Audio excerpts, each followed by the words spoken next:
এক ম্যাচে 7টি পরিবর্তন শুনে অবাক হওয়ার মতো বিষয়। আজ কলম্বিয়ার বিপক্ষে ম্যাচে জয়ের দিন এমন অবিস্মরণীয় ঘটনা ঘটেছে, তবে এর পেছনে যথেষ্ট কারণও রয়েছে।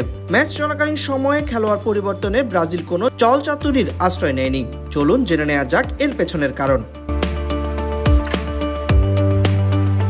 একটি ফুটবল ম্যাচে প্রতিটি দল 5টি করে পরিবর্তন করতে পারে, তবে আজ ব্রাজিল ও কলম্বিয়ার মধ্যকার ম্যাচে স্বাগতিক ব্রাজিল দল 7টি পরিবর্তন করেছে। 5টির জায়গায় 7টি পরিবর্তন করার পরে ব্রাজিল কোনো নিয়ম বহির্ভূত কাজ করেনি। নিয়মের মধ্যে থেকে কোচ ডলিভার জুনিয়র 7টি পরিবর্তন করেছেন। ব্রাজিল মূলত কনকাশন প্রোটোকল মেনেই 7টি পরিবর্তন করেছে। কনকাশন প্রোটোকল অনুযায়ী কোনো খেলোয়াড় যদি মাথায় আঘাত পেয়ে মাঠ ছাড়ে, তাহলে তার পরিবর্তে বদলি খেলোয়াড় নামাতে পারবে সেই দল। কনকাশন প্রোটোকলের নিয়ম মেনে যে কোনো দল প্রয়োজনের সময় বাড়তি খেলোয়াড় বদলি করতে পারবে।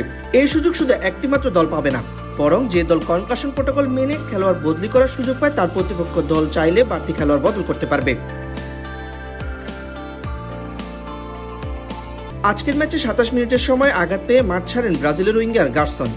তার জায়গায় বদলি হিসেবে মাঠে নামেন নিউক্যাসল ইউনাইটেডের মিডফিল্ডার জোরিয়েলটন। ম্যাচে আরও একবার ব্রাজিল দলের খেলোয়াড়কে মাঠ ছাড়তে হয়েছে। 77 মিনিটে দ্বিতীয় খেলোয়াড় হিসেবে মাথায় আঘাত পেয়ে মাঠ ছাড়েন ব্রাজিলের গোলরক্ষক এলিসন বেকার। মূলত 71 মিনিটে কলম্বিয়ার সেন্টার ব্যাক ডেভিডসনের সঙ্গে সংঘর্ষের কারণে আঘাত পান এই ব্রাজিলিয়ান। এই সময় খেলার প্রায় 6 মিনিট বন্ধ থাকে। পরবর্তীতে এলিসন বেকারের পরিবর্তে ব্রাজিল দলের আরেক গোলরক্ষক ভেটো মাঠে নামেন। খেলা পুনরায় শুরু হয়। কনকাশন প্রোটোকল মেনে গার্সন ও এলিসনের বদলি খেলোয়াড় নামানোর কারণে বাড়তি 2টি বদলি সহ আজকে মোট খেলায় 7টি বদল করেছে সেলেসাওরা। সবশেষে অবিস্মরণীয় এই দিনটিকে জয়ের রঙে রাঙাতে সক্ষম হয়েছে ব্রাজিল। ম্যাচে যোগ করার সময় একেবারে শেষ মুহূর্তে ভিনিসিয়াস জুনিয়রের দুর্দান্ত 2 গোলে কলম্বিয়াকে হারায় 5 বারের বিশ্ব চ্যাম্পিয়নরা। এই জয়ের সুবাদে পয়েন্ট তালিকায় বেশ উন্নতি করেছে তারা। পূর্বের 5ম স্থান থেকে 1 লাফে 2য় স্থানে উঠে এসেছে ডরিভাল জুনিয়রের শিষ্যরা। তবে এই ম্যাচে কিছুটা শঙ্কাও বয়ে এনেছে।